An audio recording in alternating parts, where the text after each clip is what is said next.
Assalamualaikum teman-teman, apa kabar? Langsung saja ya, hari ini kita akan belajar tentang Pancasila sebagai dasar ideologi dan agama.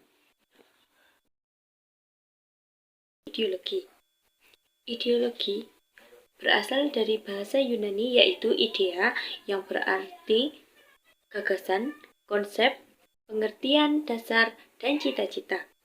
Dan kata logos yang berarti ilmu. Maka ideologi adalah ilmu pengetahuan tentang ide-ide atau ajaran tentang pengertian-pengertian dasar. Secara umum, tipe ideologi dibagi menjadi 4. Yang pertama, ideologi konservatif, yang mana ideologi ini memelihara keadaan yang ada, tidak-tidaknya secara umum, walaupun membuka peluang. Yang kedua adalah kontra ideologi, di mana tipe ideologi ini selalu bersikap berseberangan dengan ideologi yang mapan, di mana kasus penyimpangan yang ada dalam masyarakat itu dianggap sebagai sesuatu hal yang sesuai dan dianggap baik. Ketiga, ideologi reformis, di mana tipe ideologi ini berkehendak merubah keadaan. Ideologi ini menginginkan perubahan yang perlahan dan bertahap. Dan yang terakhir ada ideologi revolusioner, di mana ideologi ini bertujuan untuk mengubah seluruh sistem nilai masyarakat itu secara dramatis.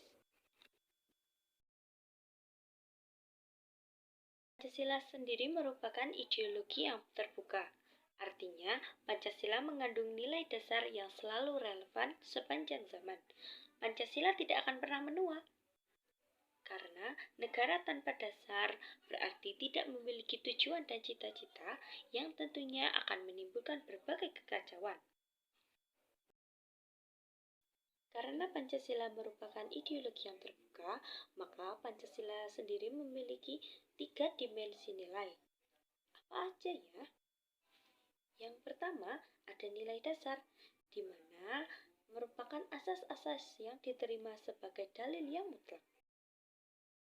Yang kedua, nilai instrumen, yang mana merupakan pelaksanaan umum dari nilai dasar, di mana tanpa nilai instrumen, nilai dasar tidak bisa secara konkret diwujudkan.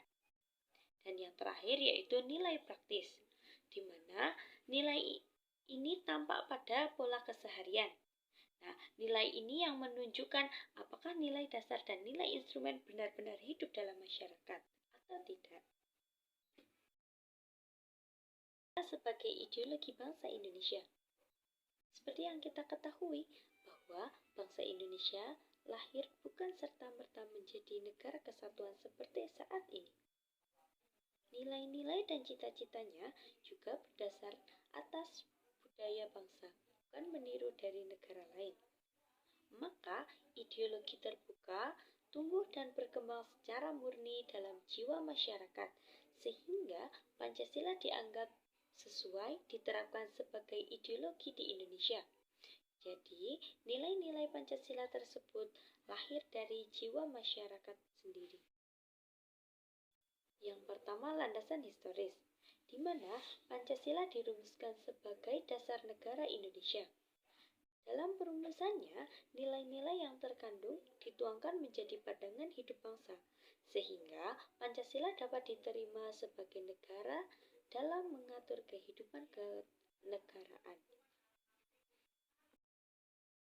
Yang kedua, ada landasan kultural, di mana Pancasila digali dan nilai-nilainya berkembang dalam kehidupan masyarakat yang sangat beragam.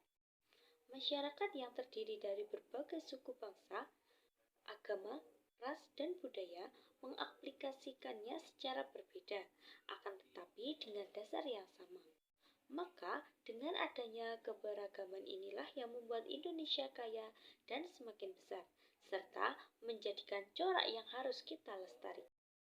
Landasan filosofis, yaitu nilai-nilai Pancasila berwujud dan bersifat filosofis. Dalam hal ini, sangatlah logis dan strategis untuk menempa masyarakat untuk mengkaji, mengembangkan, melaksanakan, serta mengamankan nilai-nilai filosofis melalui pendidikan Pancasila.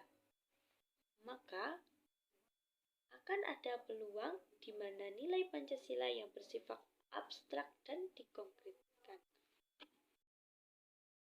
Yaitu landasan yuridis, merupakan alasan atau pertimbangan yang menggambarkan bahwa peraturan dibuat untuk menyelesaikan masalah hukum, mencetuskan aturan baru, dengan mempertimbangkan aturan lama di mana akan terbentuk peraturan berundang-undang.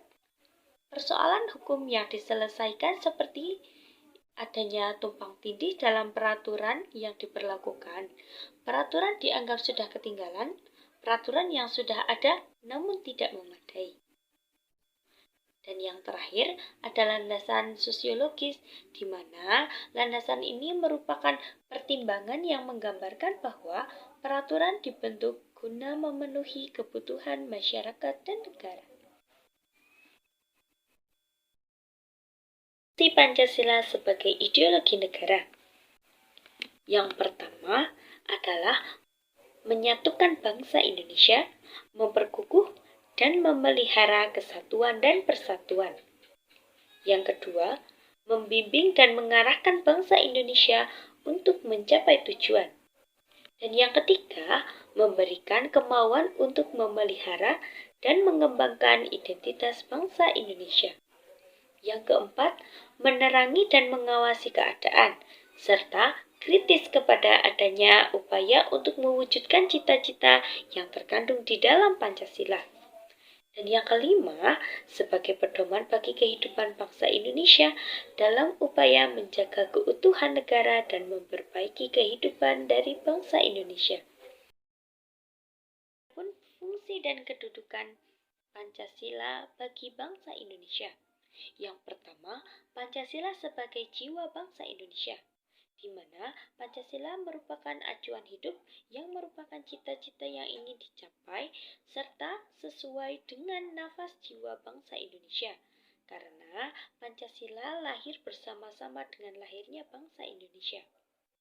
Yang kedua, Pancasila sebagai kepribadian bangsa Indonesia.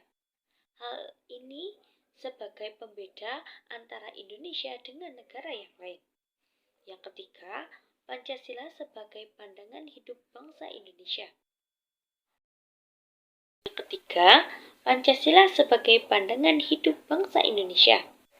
Kita tahu bahwa sejarah bangsa Indonesia yang telah membentuk sikap, watak, tata nilai, norma, dan etika yang melahirkan pandangan hidup.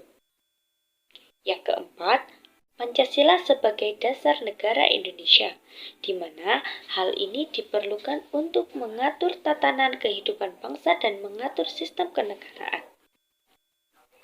Yang kelima, Pancasila sebagai sumber dari segala sumber hukum bagi Indonesia. Maka, semua hukum harus berdasarkan atas Pancasila dan tidak boleh bertentangan dengan Pancasila. Yang keenam, Pancasila sebagai perjanjian luhur bangsa Indonesia pada waktu mendirikan negara Republik Indonesia. Karena Pancasila merupakan perjanjian luhur yang disepakati oleh para leluhur. Yang ketujuh, Pancasila sebagai cita-cita dan tujuan bangsa Indonesia. Hal ini yang menjadikan patokan dan pedoman bangsa. Sebelum adanya ideologi tersebut, agama sudah ada dan menyertai dalam kehidupan masyarakat. Hal ini terbukti dengan sejarah tentang kerajaan-kerajaan Indonesia yang berdiri dengan corak agama. Contohnya, kerajaan Samudra Pasai yang bercorak Islam.